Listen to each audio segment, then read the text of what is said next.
Discuss करते हैं, है ना। प्रिपरेशन पढ़ चुके थे KMnO4 का। अब हम लोग पढ़ रहे हैं इसका प्रॉपर्टीज, यानी KMnO4 का हम लोग प्रॉपर्टीज के बारे में स्टडी करने जा रहे हैं। और जब हम लोग प्रॉपर्टीज स्टडी करते हैं तो यहाँ ध्यान देना है कि हम लोग हीटिंग इफेक्ट देखेंगे, ऑक्सीडाइजिंग प्रॉपर्टी, दो ही देखते हैं, और एक और होता है इक्विवेलेंट वेट। तो जनरली KMnO4 के प्रॉपर्टीज में हम लोग तीन चीज देखते हैं, उसके बाद फिर बैलेंसिंग ऑफ इक्वेशन है, तो वहाँ पर हम लोग को ज़्यादा दिक्कत नहीं होगा। हम लोग को बस अभी यहाँ ये समझना है कि जो इसकी प्रॉपर्टीज होते हैं KMnO4 को, तीन प्रॉपर्टीज हम लोग पढ़ेंगे। एक होगा हीटिंग इफेक्ट, दूसरा होगा ऑक्सीडाइजिंग प्रॉपर्टीज, और तीसरा होगा इक्विवेलेंट वेट। अब एक एक करके हम लोग देखते हैं। तो सबसे पहला जो है वो हीटिंग इफेक्ट। अब हीटिंग इफेक्ट की जब बात किया गया है तो यहाँ ध्यान देना है कि हीटिंग इफेक्ट हम लोग जनरली एसिड और बेस के साथ देखते हैं कि आखिर KMnO4 का एसिड के साथ क्या रिएक्शन होता है, क्या हीट देता है, या फिर बेस के साथ वो किस प्रकार का हीट प्रोड्यूस करता है।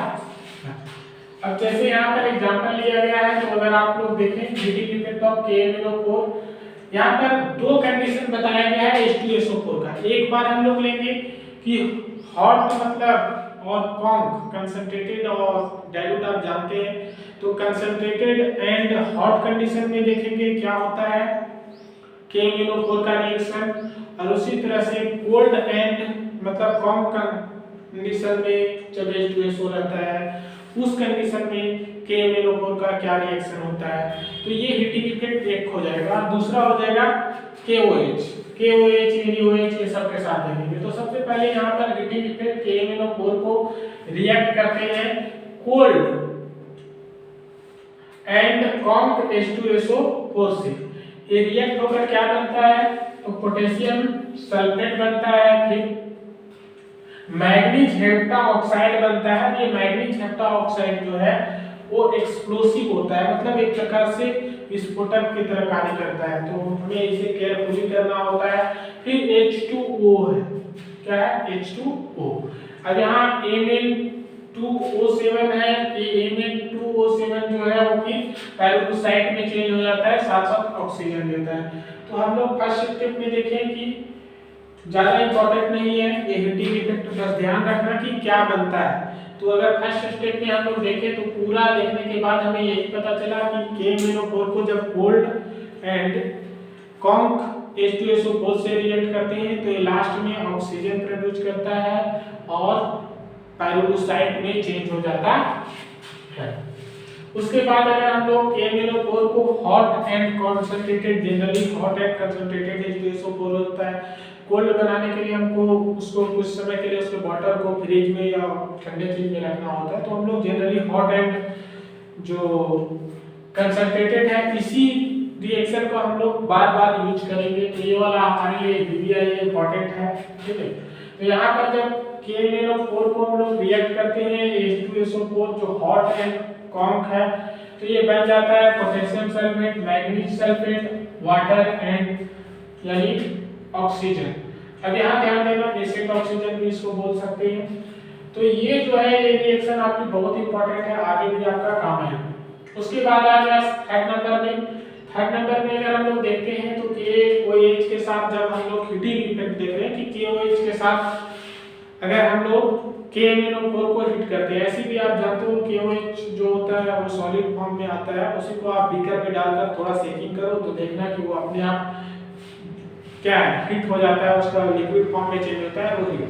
अब उसमें से अगर हम लोग KMnO4 को डाल देंगे तो क्या होगा, तो ये पोटेशियम मैग्नेट बना देगा। क्या बना देगा, पोटेशियम मैग्नेट बना देगा और सम मोल ऑफ ऑक्सीजन निकालेगा। तो यहाँ पर बैलेंसिंग में है KMnO4 प्लस KOH। आप जानते हैं अल्कली NaOH या KOH को हम लोग अल्कली कहते हैं। तो पोटेशियम मैग्नेट को जब KOH से रिएक्ट करता है तो पोटेशियम मैग्नेट बना देता है, वाटर एंड ऑक्सीजन यहाँ रिलीज होता है। तो ज़्यादा इंपॉर्टेंट नहीं था, लेकिन फिर भी ध्यान रखिएगा कि आखिर क्या होता है जब हम लोग H2SO4 या फिर KOH एसिड और बेस को रिएक्ट करते हैं KMnO4 से, तो इसका हीटिंग इफेक्ट क्या होता है।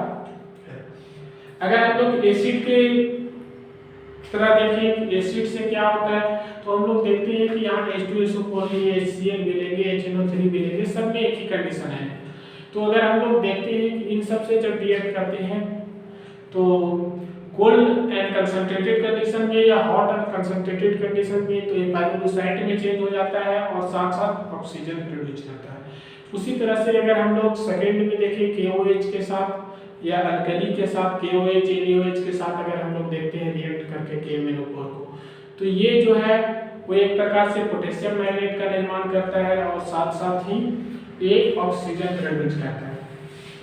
इसके बाद आ गया ऑक्सीडाइजिंग प्रॉपर्टीज। क्या है ऑक्सीडाइजिंग प्रॉपर्टीज? देखो ये हमारे ज्यादा इंपॉर्टेंट नहीं था इंडिविजुअल, लेकिन ये जो है ना वो काफी इंपॉर्टेंट है, ऑक्सीडाइजिंग प्रॉपर्टीज ऑफ KMnO4। अब ध्यान देना, हम लोग यही बहुत बार पढ़ोगे, जब ऑर्गेनिक पढ़ोगे, इनऑर्गेनिक पढ़ोगे या और भी कोई चैप्टर पढ़ोगे ना, तो इसको रिपीटेशन ऑफ टाइम इसको पढ़ते जाइएगा, ठीक है। तो अगर हम लोग ऑक्सीडाइजिंग प्रॉपर्टीज ऑफ KMnO4 की बात करें तो हम लोग देखते हैं एसिडिक मीडियम में क्या होता है। एसिडिक मीडियम में क्या होता है, तो जब KMnO4 को एसिडिक मीडियम में ऑक्सीडाइज किया जाता है, या फिर मान लो बहुत सारे भी कंपाउंड हम लोग पढ़ेंगे, जैसे ऑक्जेलिक एसिड कार्बन डाइऑक्साइड में चेंज हो जाता है, अल्कोहल एल्डिहाइड में चेंज हो जाता है, फेरस आयन फेरिक आयन में चेंज हो जाता है। तो ये सारा जो होता है अगर हम लोग एसिडिक मीडियम में रखते हैं तो वहां 5 ऑक्सीजन रिलीज होता है। बेसिक मीडियम में जब रखते हैं तो 1 ऑक्सीजन, उसी को स्ट्रॉन्ग बेसिक हम बोल रहे हैं। फिर न्यूट्रल मीडियम में होते हैं तो 3 ऑक्सीजन प्रोड्यूस करता है, या फिर वीक बेसिक होता है न्यूट्रल वाला। तो हमें देखना है ऑक्सीडाइजिंग प्रॉपर्टीज ऑफ KMnO4। तो ऑक्सीडाइजिंग प्रॉपर्टीज ऑफ KMnO4 में ये तीनों पॉइंट ध्यान रखना कि जब ये KMnO4 को हम लोग एसिड के प्रेजेंस में रिएक्ट करते हैं तो 5 ऑक्सीजन प्रोड्यूस होता है। KMnO4 को बेस के रूप में से रिएक्ट करते हैं तो 1 ऑक्सीजन रिलीज होता है, और KMnO4 को न्यूट्रल वाटर से रिएक्ट करते हैं तो 3 ऑक्सीजन प्रोड्यूस होता है। और ये इक्वेशन आपके पूरे मतलब KMnO4 का प्रिपरेशन में काफी इंपॉर्टेंट है। ये तीनों ही मतलब इंपॉर्टेंट है, आप 1 2 और 1 3, इसलिए इन तीनों को बेहतर ढंग से करना है। तो यहाँ पर क्या है, KMnO4 को हम लोग रिएक्ट करते हैं किससे, डाइल्यूट H2SO4 से। KMnO4 को हम लोग डाइल्यूट H2SO4 यहाँ कॉम ऊपर में लेते हैं, लोग यहाँ पर डाइल्यूट भी लेते हैं। तो जो सेकेंड वाला हॉट एंड कंसंट्रेटेड कंडीशन में बनाया था वही यहाँ डाइल्यूट कंडीशन में भी बनाता है। तो यहाँ पर KMnO4 है, H2SO4 से रिएक्ट किए एसिडिक मीडियम में, तो ये क्या रिएक्ट होता है, K2SO4 manganese sulphate water and oxygen. Potassium permanganate को डाइल्यूट H2SO4 से रिएक्ट कर रहे हैं तो potassium sulphate magnesium sulphate water and oxygen का फॉर्मेशन होता है। इसका आयनिक रिएक्शन भी ध्यान देना है। अब आयनिक रिएक्शन ध्यान दो कि हम लोग सिर्फ आयनिक रिएक्शन में उसको लिखते हैं जिसका आयन चेंज होता है। जैसे पोटेशियम यहाँ A+1 है, A+B1 है, इसका चेंज नहीं हो रहा। मैग्नीज का देखो तो +7 है, A+2 है तो चेंज हो रहा है। ऑक्सीजन का देखो -2 है, यहाँ भी -2 आता है, इधर भी -2 है, तो ऑक्सीजन का भी चेंज नहीं हो रहा है। तो आयनिक रिएक्शन में सिर्फ उसका लिखा जाता है जिसका आयन चेंज होता है। अब जैसे मैग्नीज यानी अगर पोटेशियम परमैंगनेट में अगर तोड़ेंगे तो K+ और MnO4- होगा, तो मैग्नेट आयन को तोड़ते हैं तो ये क्या चीज में चेंज हो जाता है, MnO2 में। अब यहाँ पर देखो ये इसका ऑक्सीडेशन स्टेट 7 है और यहाँ पर कितना है 2 आ गया।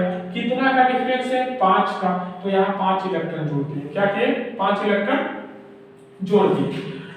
अब 5 इलेक्ट्रॉन अगर हम लोग जोड़ दिए ताकि यहाँ पर लूज किया, यानी बोल सकते हो कि यहाँ पर 7 था यहाँ गेन कर लिया, तो कितना इलेक्ट्रॉन गेन किया 5। 7 से अगर 2 में कन्वर्ट हो रहा है तो 5 इलेक्ट्रॉन यहाँ गेन कर रहा है। अब 5 इलेक्ट्रॉन गेन किया, ये बन गया।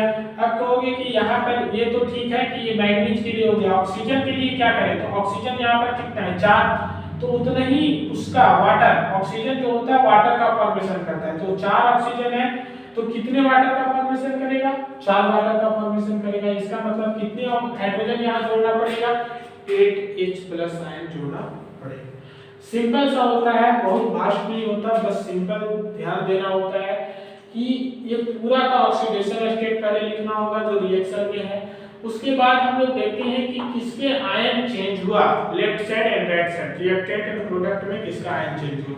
यहाँ पर अगर हम लोग देखते हैं कि इसका +7 है, यहाँ +2 हो गया, तो इसका मतलब +7 से +2 में चेंज हुआ, यानी गेन ऑफ इलेक्ट्रॉन हुआ। एक प्रकार से बोलो तो गेन ऑफ इलेक्ट्रॉन हुआ। तो कितना गेन किया? 5 इलेक्ट्रॉन गेन किया, तो वही 5 इलेक्ट्रॉन यहाँ लिख दिए। अब 5 इलेक्ट्रॉन गेन कर दिए तो मैग्नीज वाला तो बैलेंस हो गया, लेकिन यहाँ ऑक्सीजन बच गया है। अब इस ऑक्सीजन को अगर हम लोग देखें तो इस ऑक्सीजन को कितना हाइड्रोजन देंगे, मतलब ऑक्सीजन जो होता है वाटर में चेंज होता है, हमेशा ऑक्सीजन वाटर में चेंज होगा। तो ऑक्सीजन अगर यहाँ पर 4 है तो इसका मतलब 8 H अगर जोड़ दे तो 8H2 4H2O बन जाएगा। ठीक है, आगे आप देखिएगा तो और समझ में क्लियर हो जाएगा। जैसे KMnO4 है, यहाँ 2KOH है, एक पोटेशियम मैग्नेट में चेंज हो गया वाटर और ऑक्सीजन में, एक मॉल ऑफ ऑक्सीजन निकला।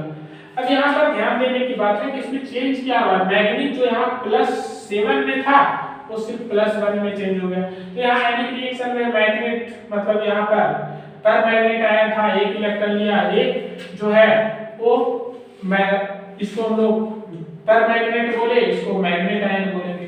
अगर K लगा हुआ रहता पोटेशियम पर मैग्नेट बोलते हैं और इसको पोटेशियम मैग्नेट बोलते हैं। तो ये पर मैग्नेट से मैग्नेट आयन में चेंज हो गया। यहाँ पर सिर्फ एक इलेक्ट्रॉन का चेंज हुआ है, +7 से +6, यानी एक इलेक्ट्रॉन यहाँ पर गेन किया। अब यहाँ पर कहोगे कि सर वाटर क्यों नहीं दी? आप वाटर भी दर्शा सकते हैं, लेकिन हम यहाँ पर देख रहे हैं कि ये जो चेंज हुआ वो MnO4 में चेंज हो गया। Mn मतलब ऐसा नहीं Mn2SO4 में चेंज नहीं हुआ। तो इसका मतलब हम डायरेक्ट यहाँ पर लिखे। उसके बाद थर्ड जो है KMnO4 है और ये वाटर से रिएक्ट करता है। तो वाटर से रिएक्ट किया तो यहाँ पर अगर अच्छे से देखोगे तो इसका +1 है, इसका -2 है। तो KMnO4 +7 है, यहाँ पर 2K +1 -2 +1।